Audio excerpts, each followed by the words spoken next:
দাগের ভিতরে থাকলে শীতে রক্ষা হবে, আর দাগ পার হয়ে গেলে তোমার শীতে দেরি চুরি হয়ে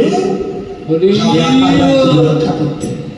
এই জন্য বাবা কৃষ্ণ ভজন ঊর্ধ্বগামী নিম্নগামী নয়, উপর থেকে নিচে নামে তার নাম প্রথম, আর নিচে থেকে উপরে ওঠে তারই না হয় কৃষ্ণ ভজন।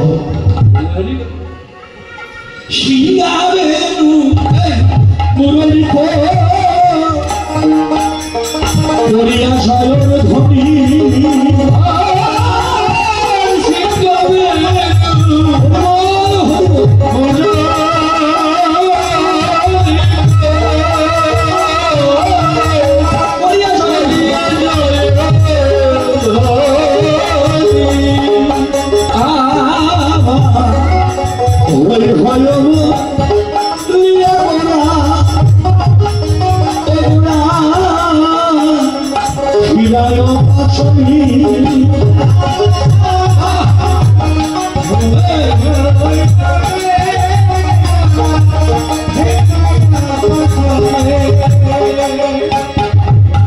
ভগবান তিনটা যন্ত্র বাজায় কি?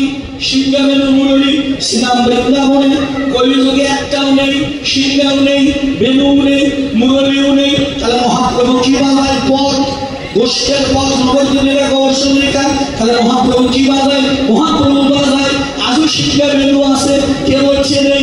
মহাপ্রভু কি বাজায়? মহাপ্রভু বাজায় আমার, তার কণ্ঠ সিংহা বদন মুরলী, তার কণ্ঠ সিংহা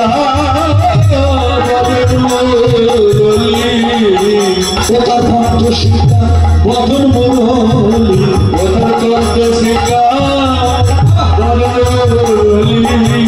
এবার মুখে বলে হরি হরি, কণ্ঠ সিংহা বদন মুরলী,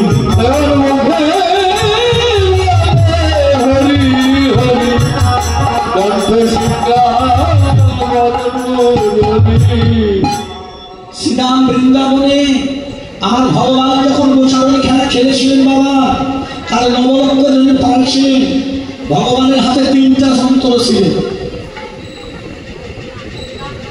মাঝে সামনে সামনে বসত একটি সিংহা বেনু মুরলী। বাবা ওই যুগে তিনটে একটা নেই, সিংহাও নেই, বেনু নেই, এই পথ হলো বৃন্দাবনে দাপরের কথা। তাহলে কলিযুগে সিংহা বেনু মুরলী কি? কলিযুগে সিংহা বেনু মুরলী বাজায় ভগবান, কণ্ঠ সিংহা বদন মুরলী, আর মুখে বলে প্রভু হরি হরি। কি হরি?